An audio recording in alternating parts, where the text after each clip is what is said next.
جو ہے وہ برہمی کا اظہار کیا بشرا بی بی کے بار بار بلانے کے باوجود تقریباً 2.5-3 گھنٹے انتظار کرنا پڑا عدالت کو اور بشرا بی بی نہیں آئی. عدالت نے اظہار برہمی کیا اور اس میں جو پروسیکیوشن تھی وہ عدالت سے یہ استدعا کر رہی تھی کہ کیونکہ ضمانت پر ہیں، ان کو ضمانت ملی تھی اسلام آباد ہائی کورٹ کے جسٹس میاں گل حسن اورنگزیب نے بشرا بی بی کو ضمانت دی تھی اور اس کے بعد عمران خان کو ضمانت دی تھی.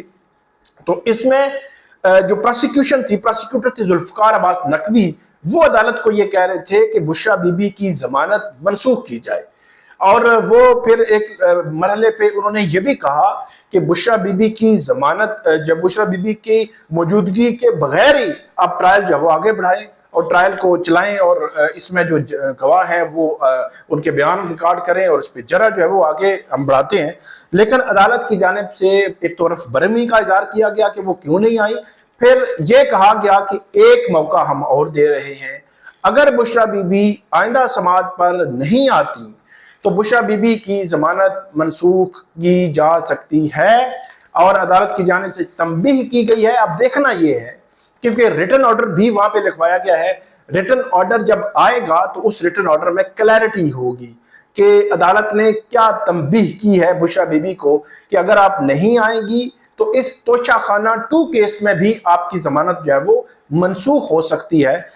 تو یہ معاملہ ہے اور آج کی جو حاضری تھی اس پر عدالت نے جو ان کی استثناء اس کو کہیں یا آج عدم حاضری کی بنیاد پر سماعت جو ہے وہ عدالت نے ملتوی کر دی اور اس کے بعد عدالت جو ہے وہ اب آئندہ سماعت پر دیکھے گی کہ بشرا بی بی آتی ہیں یا نہیں آتی. لیکن اس دوران وہاں پہ بیرسٹر علی ظفر بھی موجود تھے جن کو عمران خان نے انسٹرکشنز دی. عمران خان نے جو بتایا وہ علی ظفر نے بھی بعد میں بات کی باہر آ کر، لیکن وہاں پہ جو میڈیا تھا کمرہ عدالت میں اس سے بھی عمران خان صاحب مخاطب ہوئے اور عمران خان نے میڈیا کو بھی مخاطب کر کے یہی کہا کہ وہ اب اس معاملے میں خود احتجاجی تحریک کو لیڈ کریں گے، جیل سے لیڈ کریں گے اور وہ خود پلاننگ کریں گے.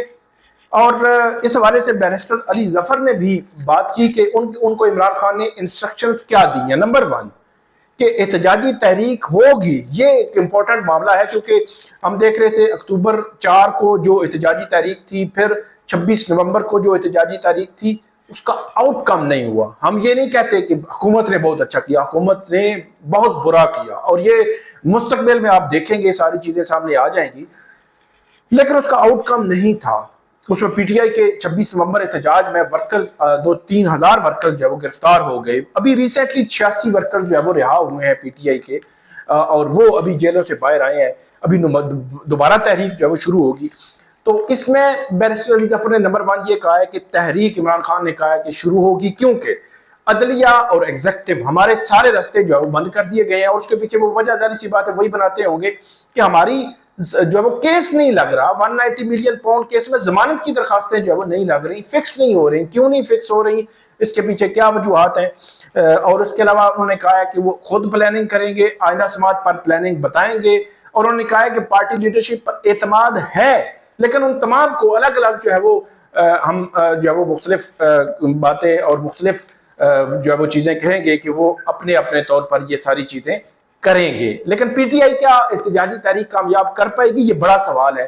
26 نومبر احتجاج میں پی ٹی آئی کے ورکرز 2-3 ہزار گرفتار ہوئے، لیڈر کوئی نہیں گرفتار ہوا. ایک لیڈر وہ گرفتار ہوئے تھے جو ہے وہ بلوچستان سے اور کوئٹہ سے یہاں پہ آئے ہوئے تھے اور یہ بھی بتایا جاتا ہے کہ کوئی وہ جو کچھ زخمی تھے، کچھ لوگ واپس لے کر جا رہے تھے، ان کو گرفتار کر لیا گیا تھا اور وہ بھی ابھی ریسنٹلی رہا ہوئے ہیں. اب دوبارہ سے تحریک جو ہے وہ شروع کرنے کا اعلان عمران خان صاحب کر رہے ہیں. اب دیکھنا ہے کہ یہ تحریک کب، کیسے، کس طرح شروع ہوگی اور کتنی ایفیکٹو ہوگی، کیونکہ یہ کہا جا رہا ہے کہ اسلام آباد اس کا مرکز نہیں ہوگا، ملک بھر میں احتجاج ہوں گے. تو ملک بھر میں احتجاج کس طرح ہوں گے یہ جو دیکھنے والی بات ہے. دوسرا ہمارا جو معاملہ ہے ملٹری کورٹس میں، جسٹس جمال خان مندوخیل اور جسٹس نعیم اختر افغان انہوں نے اہم سوالات اٹھائے ہیں. ملٹری ٹرائلز، ملٹری کورٹس کو وہ جو ہیڈ کرنے والے جو فوجی افسران ہیں ان پر اور ان ملٹری کورٹس کو عدالت کہنے پر کہ ان کی ملٹری کورٹس کو عدالت اب کیسے کہہ سکتے ہیں کہ یہ بطور عدالت جو ہے وہ کریں. پھر اس سے تشبیہ دی گئی ہے کہ ہمارا جو فوجداری نظام ہے اس میں آرٹیکل 10A فیئر ٹرائل ہے، ملٹیپل فیکٹرز ہیں، اس کے اوپر چیکس ہیں جو سپیریئر کورٹس جو وہ دیکھتی ہیں. پھر جو ججز ہیں وہ جج ہیں، اور جو ملٹری افسران ہیں وہ جج نہیں ہوتے. تو یہ ایک بنیادی فرق ہے کہ ملٹری کورٹس کو عدالت نہیں کہا جا سکتا. تو صرف سزائیں دینے کے لیے عدالتیں نہیں ہوتی ہیں کہ ملٹیپل جو فیکٹرز ہوتے ہیں. اسی کے ساتھ جو سابق چیف جسٹس جیسے جواد خواجہ وہ یہ کہہ رہے ہیں کہ ملٹری کورٹس میں سپریم کورٹ کا فیصلہ جو آئین کی منشا ہے، آئین کی بنیاد ہے، اس کو انڈرمائن کر رہا ہے. یہ بڑا امپورٹنٹ ہے. انہوں نے ملٹری کورٹس کے فیصلے کے خلاف نظر ثانی کی درخواست دائر کی ہے، اور ملٹری کورٹس کا فیصلہ کالعدم قرار دے کر یہ جب وہ اس میں استدعا کی ہے کہ ملٹری کورٹس میں سیولینز کے ٹرائل کو غیر آئینی اور غیر قانونی قرار دیا جائے، اور یہ سلسلہ رکنا چاہیے. وگرنہ جو سپریم کورٹ کا فیصلہ ہے بظاہر اپنی ہی جوڈیشل سسٹم پر ایک عدم اعتماد ہے کہ آپ کی عدالتیں موجود ہیں. پھر جو دو ججز ہیں انہوں نے لکھا کہ جو وفاقی حکومت ہے، جو پنجاب کی حکومت ہے، جو بلوچستان کی حکومت ہے، انہوں نے تو اپنے فوجداری نظام پر عدم اعتماد کا اظہار کیا. انہوں نے کہا کہ سیولینز کے ٹرائل ملٹری کورٹس میں ہونے چاہیے. تو یہ وہ سوالات ہیں جو ملٹری کورٹس میں سامنے آئے ہیں اور ایک نیا رخ جو ہے وہ تعین کر رہے ہیں. آپ کو ہم اپڈیٹ کرتے رہیں گے، ہمیں فیڈ بیک دیجیے گا. اللہ حافظ.